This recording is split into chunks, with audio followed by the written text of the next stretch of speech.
Bonjour, mon nom est Marie-Hélène Binet-Vandal. Je suis conseillère en aménagement à la division de l'urbanisme de l'arrondissement du Sud-Ouest. Je vous présente aujourd'hui deux demandes. Donc, la première, c'est pour une modification au plan d'urbanisme pour augmenter la hauteur sur un terrain et aussi une demande de projet particulier, donc un PPC-moi, pour le petit terrain situé au 1712-1810 rue des Bassins. Donc, la présentation va se dérouler comme suit. Donc, une petite mise en contexte pour commencer. Ensuite, il y aura la présentation du projet, la présentation de la modification au plan d'urbanisme et explication de la procédure d'adoption du projet particulier et de la modification au plan d'urbanisme également. Donc, le terrain se situe à l'angle des rues Richemont et des Bassins, le long du canal de fuite du canal de la Chine. Le site était occupé jusqu'à tout récemment par les écuries Lucky Luke. Donc, le site a été acheté il y a quelques années par un promoteur qui souhaite y faire du développement immobilier. Je vous explique brièvement qu'est-ce qu'un PPC-moi. Donc, un PPC-moi, c'est l'acronyme pour projet particulier de construction, de modification ou d'occupation d'un immeuble.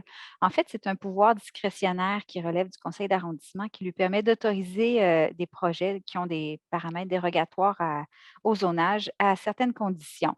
Donc, l'avantage de cette approche, c'est que ça nous permet d'exiger toutes les conditions là, qui sont incluses dans les compétences de la ville par rapport à l'urbanisme qui devront être remplies pour la réalisation du projet.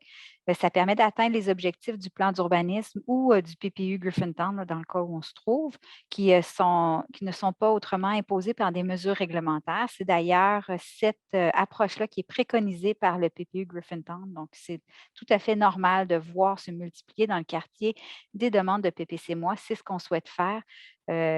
Autre avantage, c'est que ça nous permet d'avoir un encadrement qualitatif plus serré sur les projets et de les soumettre à l'approbation citoyenne, donc une validation plus large par le public là, de ces projets-là. Donc, c'est vraiment l'approche qu'on souhaite avoir pour avoir un pouvoir discrétionnaire sur ce qui se développe par rapport à ce qui pourrait être développé conformément à la réglementation d'urbanisme en vigueur.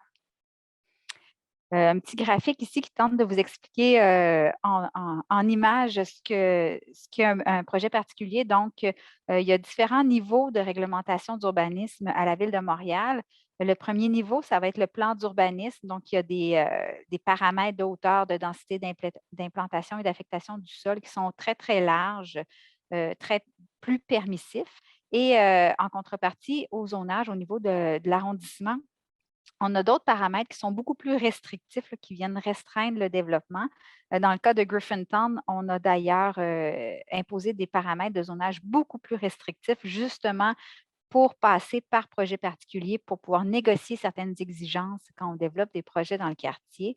Donc, c'est vraiment là où on va venir autoriser des dépassements de hauteur ou de densité ou des usages différents en contrepartie d'avoir des bénéfices ou de la plus-value qui va être octroyée au quartier.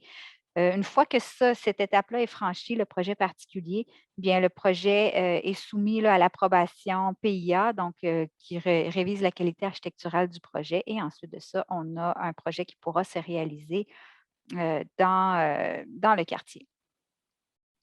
Heu, Au niveau du projet qui vous est présenté aujourd'hui, on a quelques autorisations octroyées, dans les principales, là, c'est par rapport, à l'usage, donc un usage H7 qui permet de construire plus de 36 logements.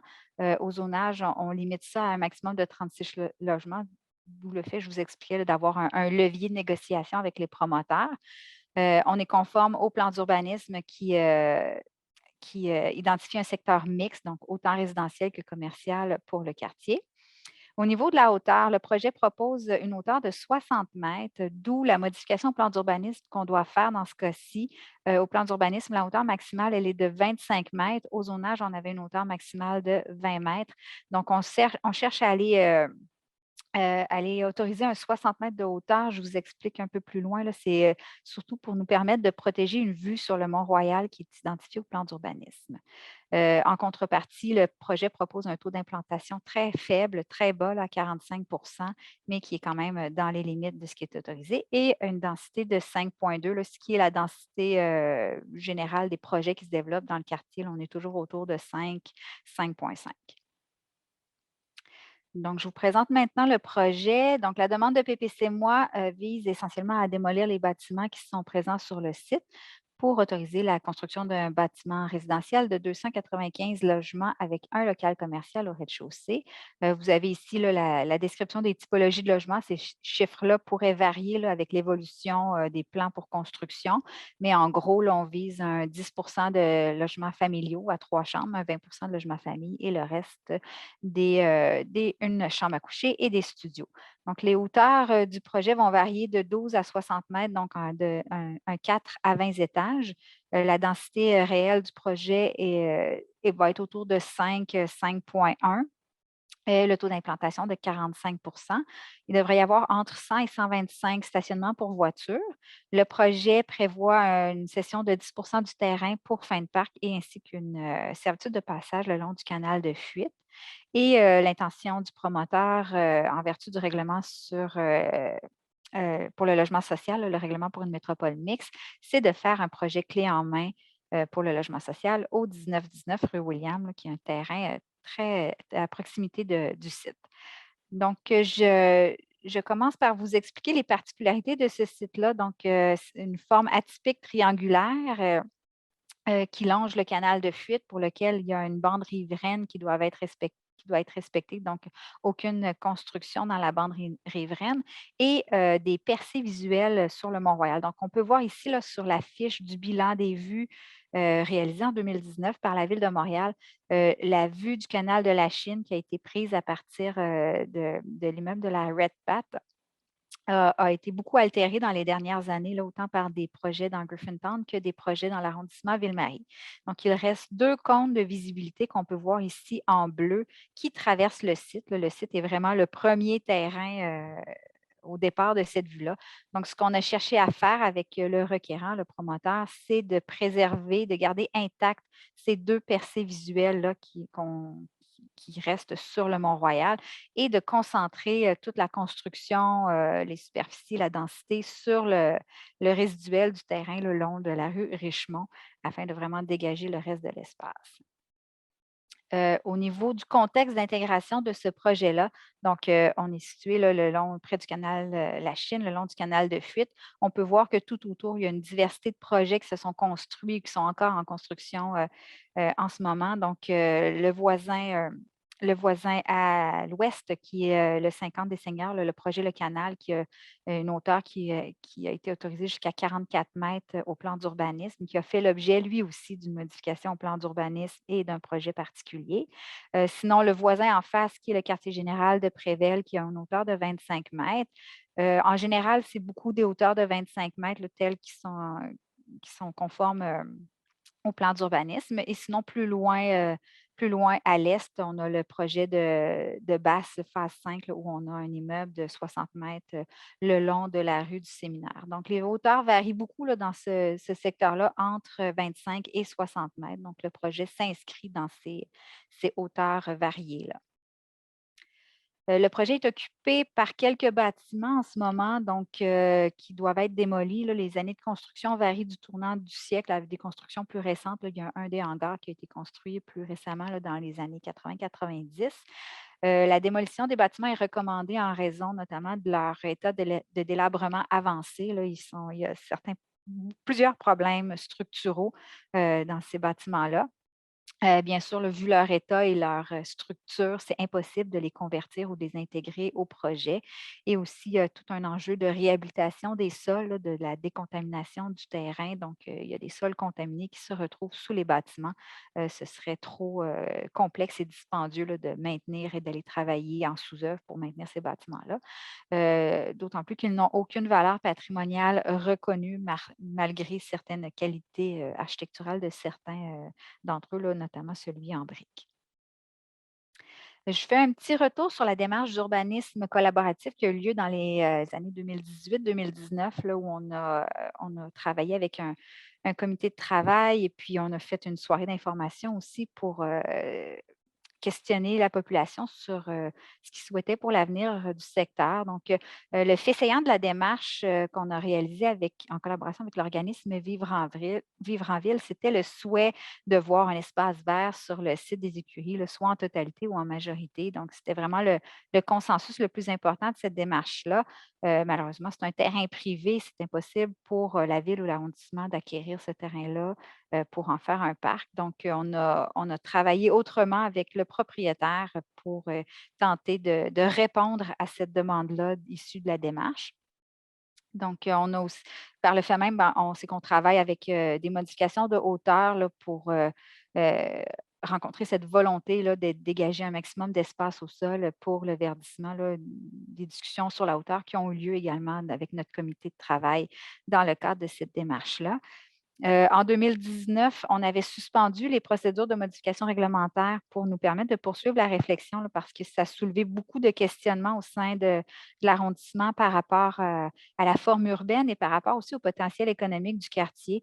Donc, on a pris le temps de mener certaines études, certaines réflexions pour mieux comprendre le secteur, mieux comprendre le potentiel économique, notamment là, à attirer des entreprises, maintenir des entreprises, assurer la mixité du secteur. Donc, ces études-là ont été menées et sont toujours en cours et nous permettent à ce moment-ci là, d'aller de l'avant avec le projet pour le site de la rue des Bassins.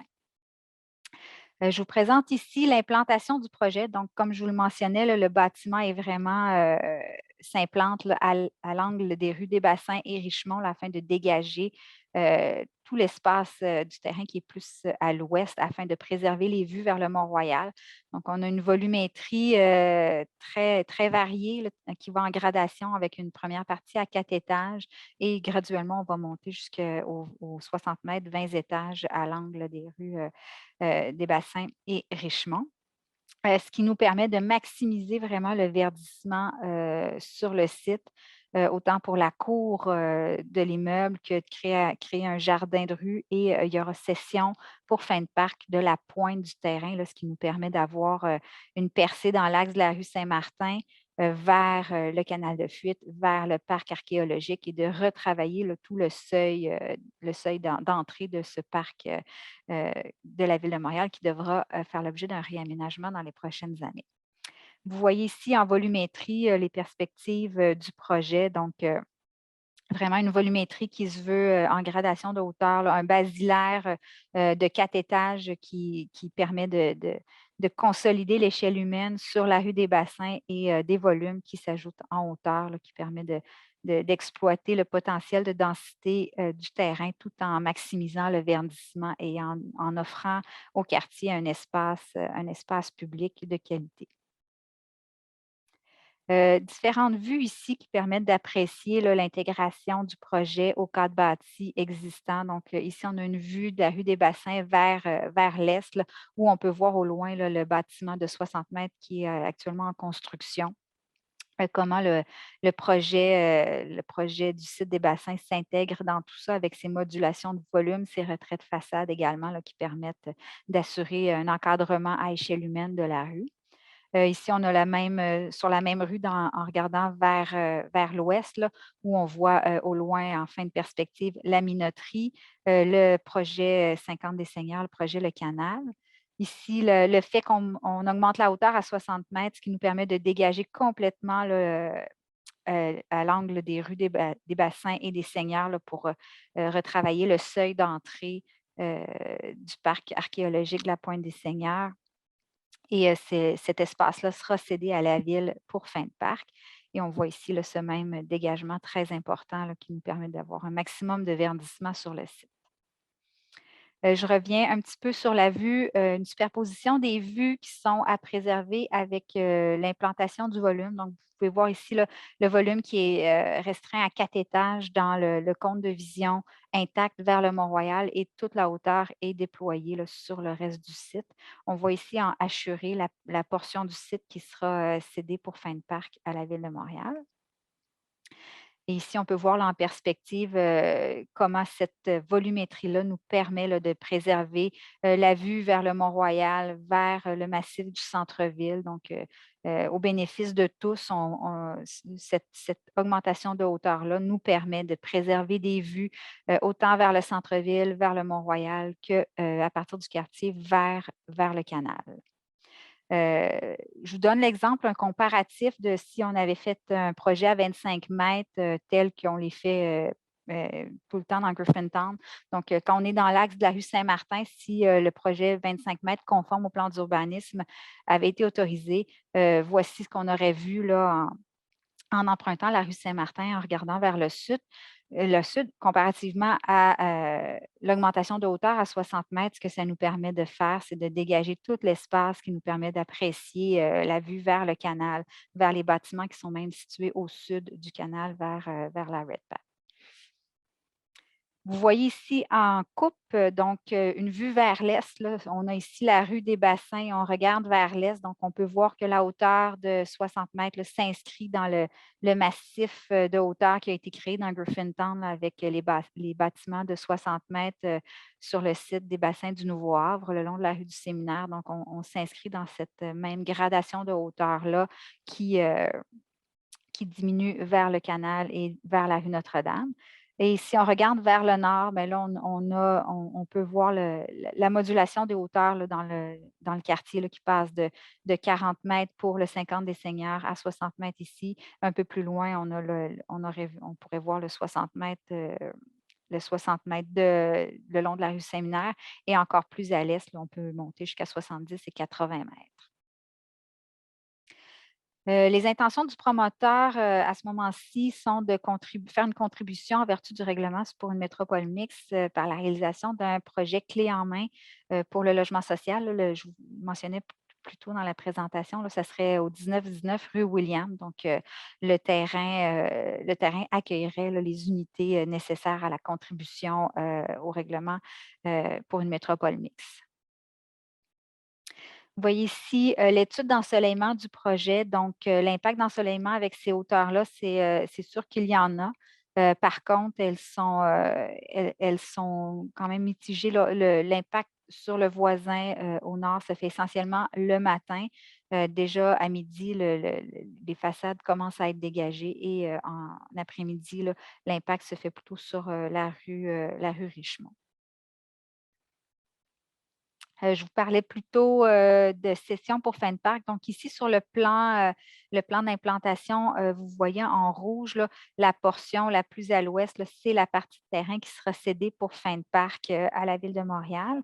Et la partie ici est celle qui longe le canal de fuite. Là, ce sera plutôt une servitude d'accès public pour permettre le passage des piétons et des cyclistes. Donc, ça permettra là, d'assurer une très bonne perméabilité entre le quartier et le canal de fuite et de redonner accès aux berges du canal de fuite là, par des aménagements qui seront faits le long de cet espace-là. Donc, il sera possible de relier la rue Richemont en longeant le canal de fuite jusqu'à la rue des Seigneurs. Donc, pour tout ce qui est mobilité douce, là, ces espaces-là seront une très grande bonification pour les résidents et les passants. Pour ce qui est de la modification au plan d'urbanisme, ben, il y a 2 cartes à modifier. Donc, la première carte, c'est la carte des limites de hauteur au plan d'urbanisme où on vient créer sur le site de la rue des Bassins, la zone à 60 mètres de hauteur. Et pour la carte au programme particulier d'urbanisme, le PPU Griffintown, il y a le plan des hauteurs du plan d'urbanisme qui doit être modifié de la même manière là, avec la création d'une zone à 60 mètres sur le site. J'y viens maintenant aux procédures d'adoption. Donc, il y a eu avis de motion et adoption du projet de règlement pour ce qui est de la modification plan d'urbanisme au conseil d'arrondissement du 14 mars dernier. On est maintenant à l'étape de la consultation écrite qui se déroule du 17 au 31 mars 2022. Il y aura rédaction du rapport en avril et puis le projet, la modification au plan d'urbanisme va cheminer au comité exécutif de la Ville de Montréal en avril on vise le conseil municipal du 25 avril pour une adoption et entrée en vigueur au printemps 2022. Pour ce qui est du PPC-moi, là, on chemine les 2 demandes en parallèle pour, faciliter les procédures et faciliter la communication auprès du public. Donc, c'est la même consultation pour les 2 projets. Donc, on a adopté, le premier projet de résolution de projet particulier au conseil d'arrondissement le 14 mars, dernier. On est maintenant à l'étape de la consultation écrite, les mêmes dates du 17 au 31 mars, 2022. Rapport de consultation en avril et puis, on vise le conseil d'arrondissement du 11 avril là, pour adopter le deuxième projet de résolution et après, là, en avril et mai 2022, on pourra faire, toute la procédure d'approbation référendaire, donc soumettre, à la population l'approbation du projet et on vise une adoption, en juin-juillet 2022. Pour ce qui est, du PPC-moi, donc, il y a des dispositions qui sont susceptibles d'approbation référendaire. Pour tout ce qui touche à la hauteur maximale prescrite, les usages, la densité, les retraits prescrits là, au niveau des façades, on a des retraits qui sont exigés à certaines hauteurs, les normes de stationnement et les cafés-terrasses. Donc, pour être valide, la demande d'approbation référendaire doit provenir d'une zone visée, une zone contiguë à celle-ci, indiquer la disposition qui fait l'objet et la zone d'où elle provient, être signée par au moins 12 personnes ou la majorité de la zone si c'est 21 personnes ou moins, et être reçue par l'arrondissement au plus tard le 8e jour suivant la publication de l'avis annonçant la possibilité d'approbation référendaire. Donc ça va être après le conseil d'arrondissement du mois d'avril où il y aura des avis publics qui annonceront la procédure là, pour demander l'approbation référendaire. Donc, vous avez ici la zone visée en gris et les zones contiguës là, qui sont en blanc et en très gras noir. Au niveau des autorisations qui sont données au projet, eh bien, c'est l'usage H7 pour un maximum de 300 logements, la hauteur maximale prescrite de 60 mètres, la densité de 5,2. On vient avoir des autorisations pour des retraits de façade là, pour la façade qui est située le long de la rue Richemont. On vient moduler ces retraits-là pour avoir une meilleure intégration du volume au cadre bâti existant. On vient voir aussi à modifier le point de référence pour le calcul de la hauteur, là, qui soit le même pour l'ensemble du projet, là, vu la grandeur du site. On vient autoriser l'aménagement d'un café-terrasse et on vient autoriser qu'un minimum de 15 des unités de stationnement soit dédiées au stationnement mutualisé, là.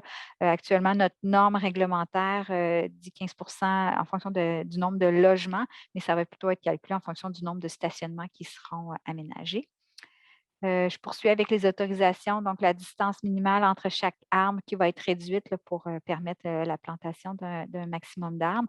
On vient avoir certaines autorisations spécifiques au niveau des plantations et du taux de verdissement et on vient autoriser la démolition du bâtiment. Donc, tout ça ne se fait pas gratuitement, comme je l'expliquais. On a beaucoup de conditions pour ce projet-là, là, pour permettre toutes les autorisations qu'on vient octroyer. Donc, on vient contraindre le taux d'implantation à un maximum de 50. On exige une cession pour fin de parc et des servitudes de passage le long du canal de fuite. On demande l'aménagement d'un ouvrage de biorétention à l'extérieur dans les aménagements paysagers. On exige certains retraits de façade face au canal et on vient aussi contraindre la longueur de la façade qui donne sur la rue des Bassins pour ne pas obstruer la vue sur le Mont-Royal. On vient aussi avoir des exigences plus spécifiques pour les typologies de logements, là, tant pour les 2 chambres, les 3 chambres, donc des logements qui sont plus adaptés aux besoins des familles. On demande des accès directs à partir du rez-de-chaussée là, pour assurer une bonne animation avec le domaine public, des espaces extérieurs privés pour les logements. On a certaines conditions là, pour la plantation d'arbres en pleine terre ou dans des fosses de plantation, là, s'assurer que les aménagements vont permettre la croissance optimale des arbres. On a des exigences aussi concernant le stationnement intérieur là, qui aura entre 100 et 125 unités. On vient demander des branchements électriques pour tout ce qui est véhicules électriques non immatriculés, donc vélo électrique, trottinette électrique, là, tout ce qui est plus envers la mobilité durable. On a certaines exigences pour la gestion des matières résiduelles, donc ce qui est l'entreposage le jour de la collecte, que ça ne se fasse pas dans la rue, mais sur le terrain et aussi des exigences pour la collecte du compost, là, avoir les salles réfrigérées. On vient aussi ajouter des critères et des documents supplémentaires pour l'approbation architecturale du projet. Et enfin, des conditions pour l'émission du permis de dépôt de certains documents et demande de garantie financière pour s'assurer que le projet est pleinement complété. Ce projet-là, vous avez déjà probablement reçu ou vous allez recevoir une invitation du promoteur qui va vous inviter à une soirée, une journée porte ouverte pour vous informer de son projet. Donc, en parallèle de la consultation de l'arrondissement, le promoteur mène aussi, lui, une journée porte ouverte là, afin d'informer le voisinage sur son projet. Donc, il y aura une distribution d'avis porte à porte. Cette journée-là est prévue pour le 24 mars prochain. Donc, je vous invite à aller le rencontrer, aller voir le projet avec des images plus détaillées où vous pourrez mieux comprendre les avantages et les bénéfices de ce projet-là. Je vous remercie beaucoup. Je vous invite à compléter aussi le formulaire si vous avez des questions, des commentaires à nous faire part dans le cadre de cette consultation-là sur notre page web. Donc, n'hésitez pas à nous écrire. Merci beaucoup.